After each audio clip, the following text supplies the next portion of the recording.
Spiritual awakening is the realization you're not your thoughts.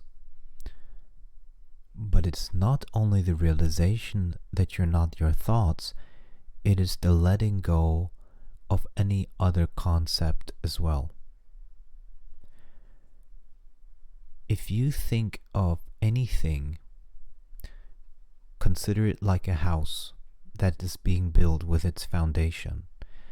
And the longer you build this house with the foundation, the more it seems to the consciousness identifies with it. And what you want to realize is that you're the consciousness that is watching that house being built, but you're not the house. And as soon as you understand that, you don't even need to build a house, in the sense you don't need words, you don't need thoughts, you don't need constructs, you don't need plans, you don't need strategy, you don't need anything, just beingness itself, which is here already, fully.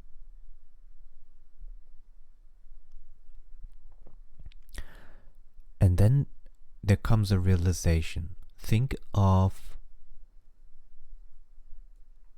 Imagine somebody's pumping water with a manual well, and he's pumping water from the ground and it's coming up. So there is someone that is pumping the water. He wants the water. And sometimes you pump more forcefully, sometimes less forcefully, and you always think you're the one who's pumping. And spiritual awakening is the realization you're not the one pumping for water, you're actually the water itself, and so you can let go of the pumping. It's realizing you are consciousness, you've always been consciousness, and everything else was just an attempt to get something that you already are.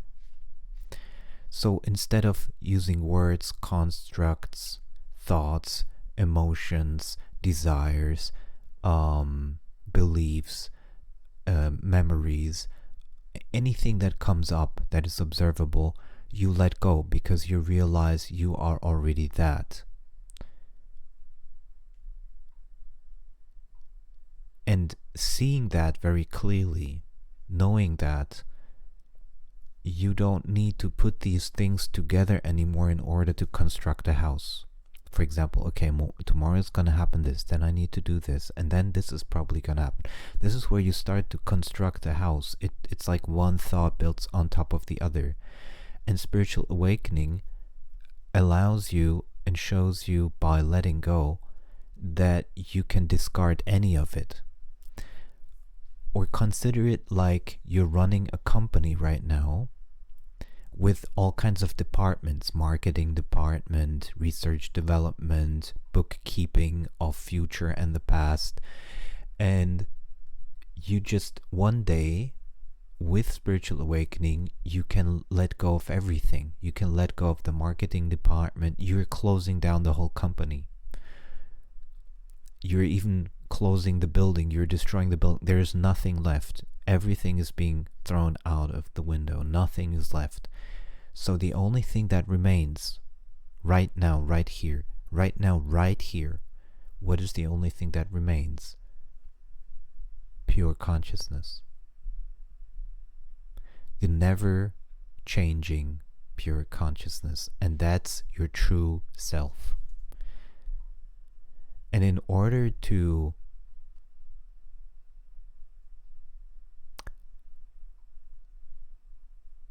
stay as that, you could think, just don't give focus to other things. Just don't construct anything. But the self, even if something is constructed, the self doesn't vanish. It's always been there.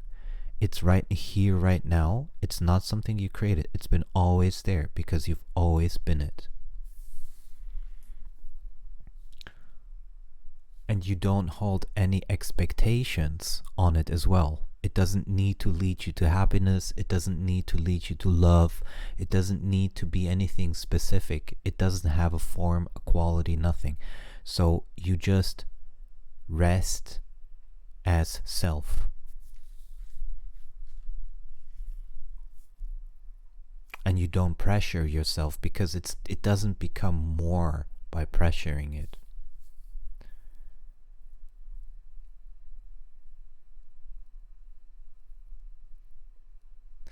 And the interesting thing about the soul path, the soul mission that I talk about, which I started since the last full moon, started to read several people's soul missions in different languages. I did a couple German ones, now one in Czech, and I haven't done one yet in English.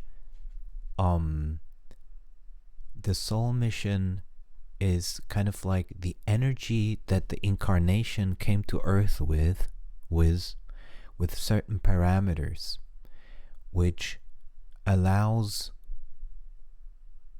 this incarnation to experience certain things which are within its parameters.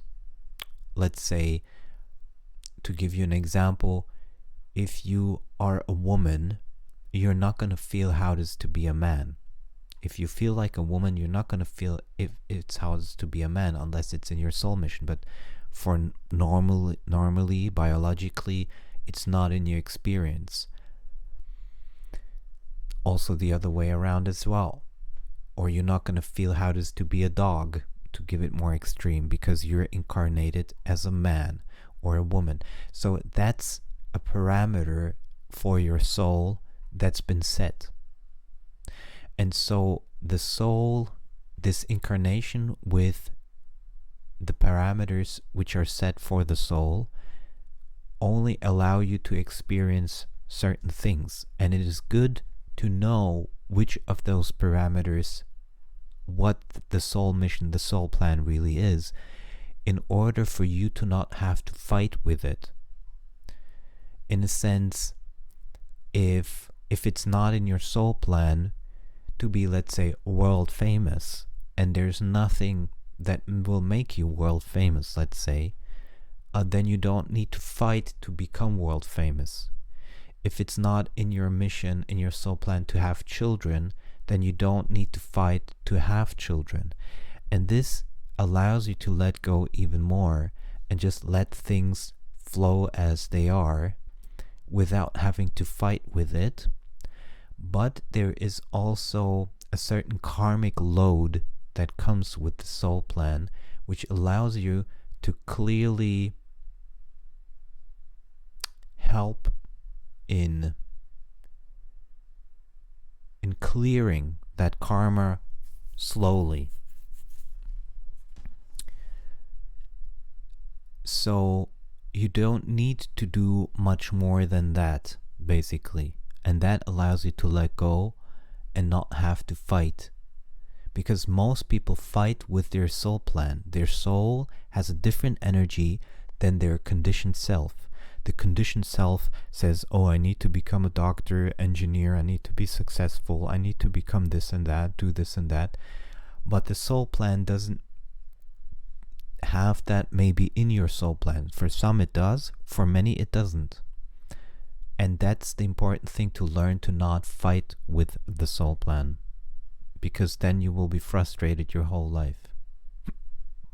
Sorry. Okay, and that's all I wanted to share for today. Yes.